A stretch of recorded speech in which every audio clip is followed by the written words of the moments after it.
कि किन कारणों से वे कौन सी परिस्थितियां थी कि समाज बटा हुआ था और हमारे पूज्य आराध्य देव स्थल अपमानित हो रहे थे। अगर हम जाति के नाम पर और तमाम अन्य वादों के आधार पर विभाजित रहेंगे तो इस प्रकार की अपमानजनक स्थितियों का सामना हम सबको निरंतर करना पड़ सकता है।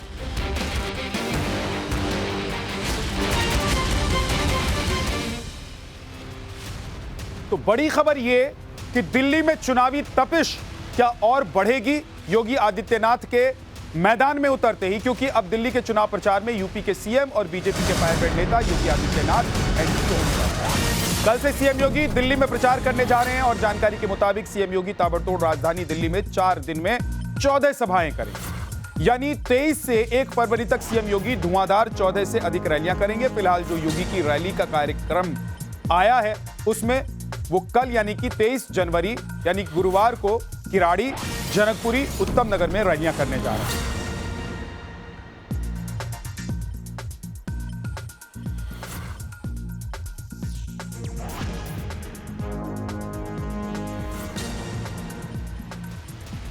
तो दिल्ली के सियासी दरवाजे पर कल सीएम योगी दस्तक देने जा रहे हैं और इसके बाद 23 से 1 फरवरी तक यहां कहां कहां ताबड़तोड़ रैलियां करेंगे सीएम योगी, वो भी आपको डिटेल में बताता हूं।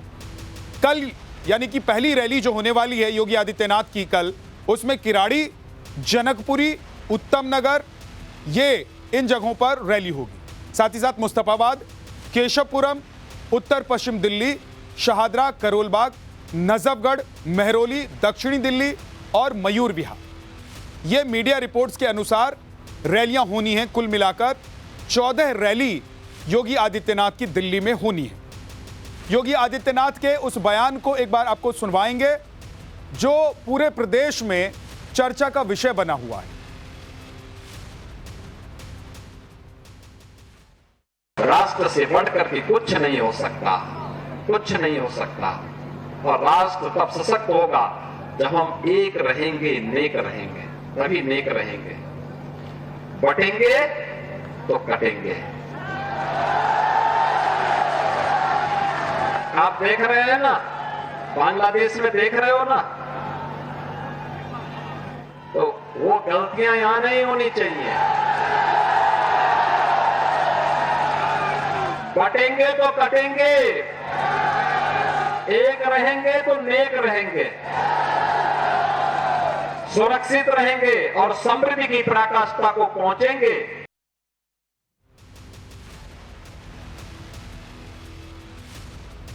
सवाल यह है कि क्या योगी का बटेंगे तो कटेंगे का नारा दिल्ली विधानसभा चुनाव पर असर डालेगा?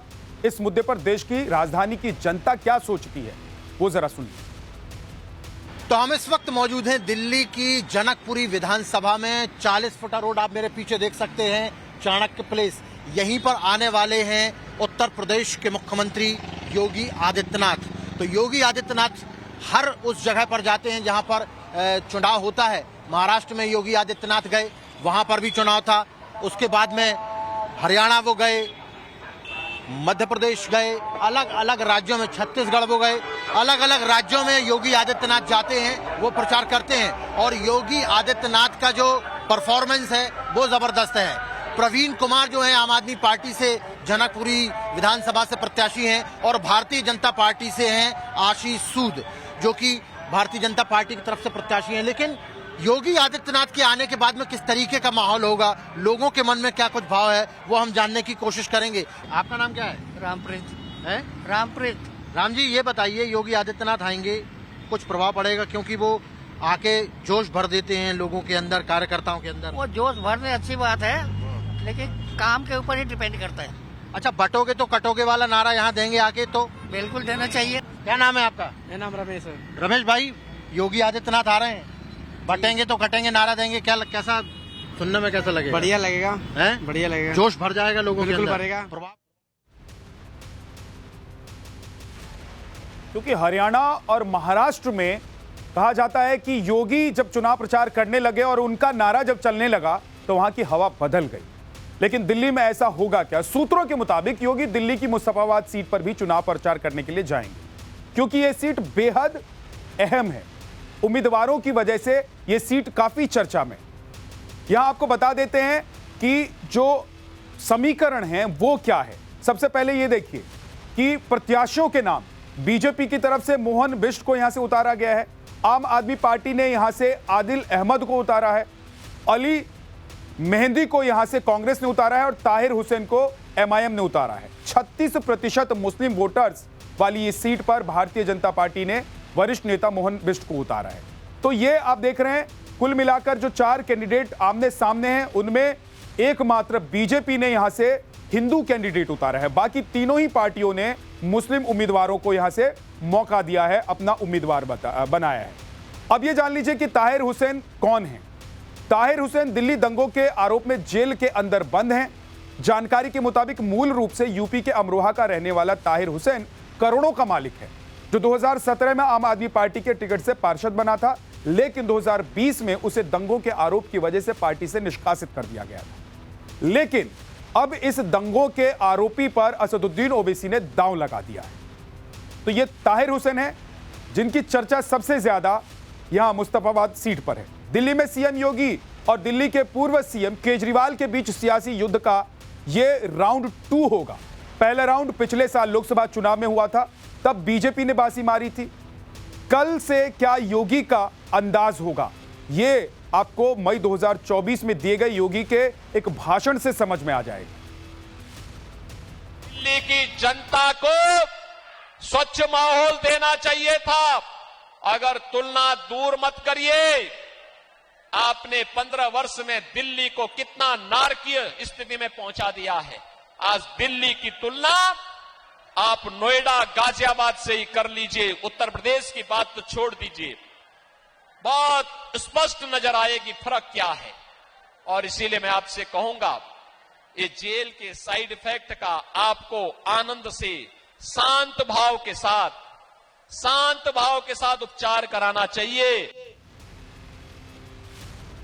2015 की तरह 2020 में भी आम आदमी पार्टी की बड़ी जीत हुई थी, लेकिन यहां पर मुस्लिम वोट यानी कि एम फैक्टर अहम था। अब योगी के दिल्ली दौरे पर मुस्लिम इलाके में हिंदू वोट एकजुट करने की चुनौती है। 2020 के आंकड़ों पर नजर डालें तो सीलमपुर सीट पर मुस्लिम वोटर करीब 50% थे और 2020 में आम आदमी पार्टी की यहां पर जीत हुई थी और उसे कुल डाले गए वोट के 56% वोट मिले थे।